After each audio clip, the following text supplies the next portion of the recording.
Let's bike global news. अमेरिकी राष्ट्रपति Donald Trump ने देर रात घोषणा की कि संयुक्त राज्य अमेरिका और इजराइल ने ईरान पर नियोजित बड़े हमले को फिलहाल रद्द कर दिया है, बशर्ते जल्द एक समझौता हो जाए जिसमें स्ट्रेट ऑफ होर्मुज का तुरंत पूरी तरह खोलना और ईरान के परमाणु खतरे का अंत शामिल हो। ट्रंप ने दावा किया कि ईरान सहित कई मध्य पूर्वी देशों ने हमले रोकने का अनुरोध किया था, जिसके लिए अमेरिका पूरी तरह तैयार है। उधर ईरानी पक्ष ने इस दावे से इनकार करते हुए कहा कि तेहरान ने ऐसा कोई अनुरोध नहीं किया और पीछे ट्रंप हटे हैं। विदेश मंत्री अब्बास अरागची ने सऊदी अरब, तुर्की और पाकिस्तान के अधिकारियों से बातचीत में चेतावनी दी कि अमेरिका या इजराइल का कोई भी नया आक्रमण या क्षेत्रीय दलों का सहयोग ईरान की सेनाओं के निर्णायक जवाब को आमंत्रित करेगा और जिम्मेदारी हमलावरों पर होगी। सऊदी क्राउन प्रिंस मोहम्मद बिन सलमान ने ट्रंप से फोन पर बात कर तनाव कम करने और राजनीतिक समाधान पर जोर दिया।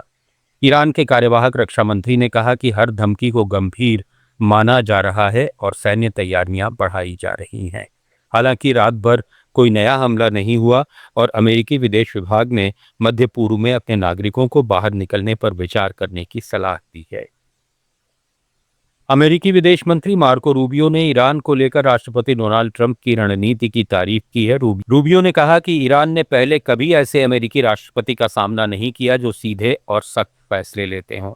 उन्होंने दावा किया कि अमेरिकी सैन्य कार्रवाई से ईरान की रक्षा क्षमता कमजोर हुई है और अब वो परमाणु कार्यक्रम और होर्मुज को लेकर बातचीत के लिए तैयार दिख रहा है।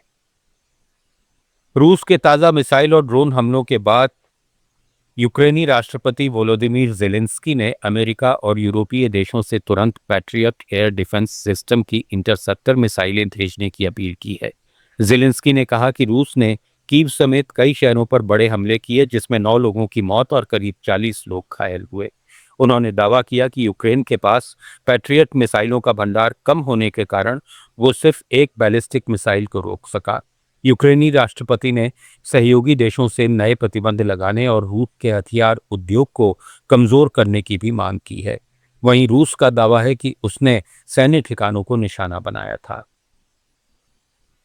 अमेरिका में भारत के राजदूत विनय मोहन क्वात्रा ने सिंधु जल संधि को लेकर कहा कि पाकिस्तान ने पिछले 5 दशक में संधि की सद्भावना और दोस्ती की भावना को अपने व्यवहार से कमजोर किया है।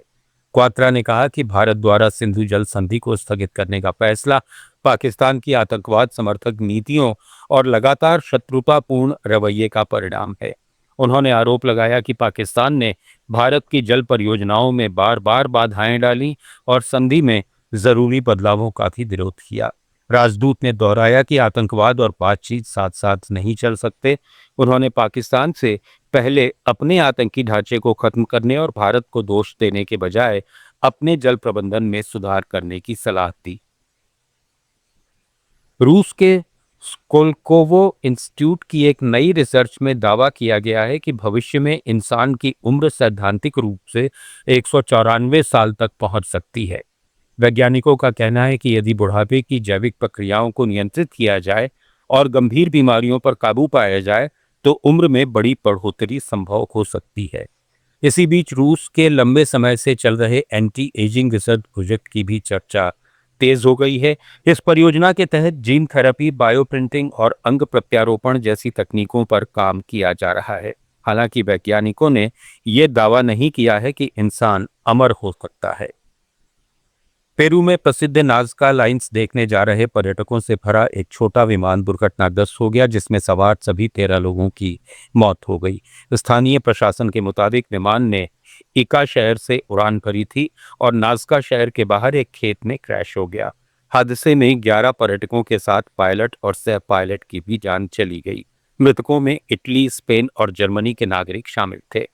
नाज़का लाइन पेरू के रेगिस्तान में बनी विशाल प्राचीन आकृतियों के लिए प्रसिद्ध है, जिन्हें आसमान से ही बेहतर तरीके से देखा जा सकता है। फिलहाल हादसे के कारणों की जांच जारी है।